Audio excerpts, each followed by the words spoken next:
Americans for Fair Taxation presents the Weekly Chairman's Report, written by Steve Hayes, president of Americans for Fair Taxation, and recorded by Bob Paxton, a volunteer with the Florida FAIRtax Educational Association. And now, this week's Chairman's Report. Hello, I'm Bob Paxton with the AFFT Chairman's Report for Friday, July 30th, 2021. Congressman Mike Kelly says the IRS can't be fixed. It always returns to where it started. Congressman Kelly was a car dealer in Butler, Pennsylvania, who was elected to Congress in 2011. He serves on the House Ways and Means Committee and is the top Republican on the Ways and Means Oversight Subcommittee. As a businessman, Congressman Kelly knows about the problems that businesses and individuals have in dealing with the IRS. In 2019, Kelly and the late Congressman John Lewis co-wrote and helped push through the Taxpayers First Act. Now, Kelly explained that the 2019 bill was aimed at making the IRS a resource rather than an adversary. Now, here are some of that bill's key provisions. It directs the IRS to develop and submit to Congress a comprehensive customer service strategy within a year that beefs up employee training and considers best practices from the private sector. The agency must also establish benchmarks for measuring the success of the new strategy. The bill requires the IRS to establish an independent office of appeals within the IRS aimed at ensuring that in general all taxpayers have access to the administrative review process regarding tax disputes. It also gives taxpayers access to their files prior to the start of any dispute resolution process. It allows taxpayers to request a 6-digit identity protection PIN that will be used in place of their Social Security number. The bill sets one point of contact for taxpayers who are victims of identity theft to coordinate their cases. Taxpayers will not have to reiterate the entire course of their case at the start of every new conversation with a different IRS agent or employee, according to Mr. Lewis's office. The bill requires that guidelines be developed for identity theft refund fraud cases. The guidelines may include cutting the amount of time that tax return fraud victims have to wait to receive their refunds and setting a time frame for resolving issues related to the case. And finally, the bill prevents debt collection cases involving low-income individuals from being referred to private debt collection companies. The IRS has been using private companies to go after some bad debts in recent years, but Congress doesn't want low-income taxpayers entering into payment agreements that they can't afford with private companies. Now, Congressman Kelly is one of the most vocal critics of the proposal to increase the IRS budget by 70%.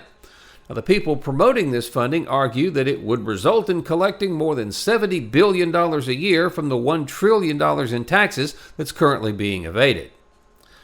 Now, here's what Congressman Kelly had to say about the ProPublica leaks. In June, ProPublica obtained leaked IRS tax returns and published a story that shows that some of the richest people in America paid little to nothing in federal income taxes.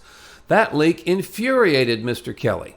He called it an outrageous criminal act to aid a left-wing propaganda outlet in pursuit of a political narrative on tax policy. This is an astonishing breach of trust that should cause every American to wonder if his or her tax records could be weaponized against them, he said. But how can an agency that takes years to process tax returns, leaks private financial records to damage certain taxpayers, and wields its vast power to punish people or organizations with certain political or religious views, how can an agency like that be seen as anything other than an adversary? End of quote. In conclusion, Congressman Kelly and Lewis made a sincere and good faith effort to make the IRS less adversarial. But, like a punching bag, the IRS always returns to what it really is, a dysfunctional agency trying to do an impossible job of administering the corrupt and broken federal income tax system, and they're doing it pretty badly. There's a famous statement that you can't change a pig by putting lipstick on it. It's still a pig. You can apply as much lipstick as you want, but the pig stays the same. Attempts to fix the IRS are doomed to fail. The rapidly growing escalation in federal income tax evasion clearly demonstrates that the income tax system has lost the respect of the American people. There's even more truth to the statement. There are just two kinds of people who don't like the income tax: men and women. It's time to pull the plug on the life support system that's keeping the IRS and the income tax system alive. If you want to prevent the IRS from being further weaponized to punish those of us who may object to the D.C. opinions and their dictates of what's good for us, then help pass the FAIRtax. The IRS will be gone, and we'll pay our taxes when we make purchases. We, not the D.C. elites, will decide how much federal tax we pay. So if you have friends who don't know about the FAIRtax, send them to fairtax.org.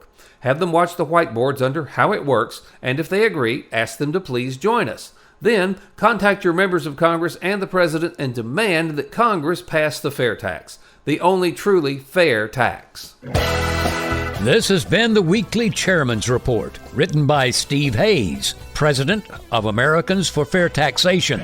Check back every week for news and information about the fair tax, and learn why the fair tax should replace our antiquated federal income tax system. If you'd like to receive a copy of the Chairman's Report in your inbox every week, sign up at fairtax.org.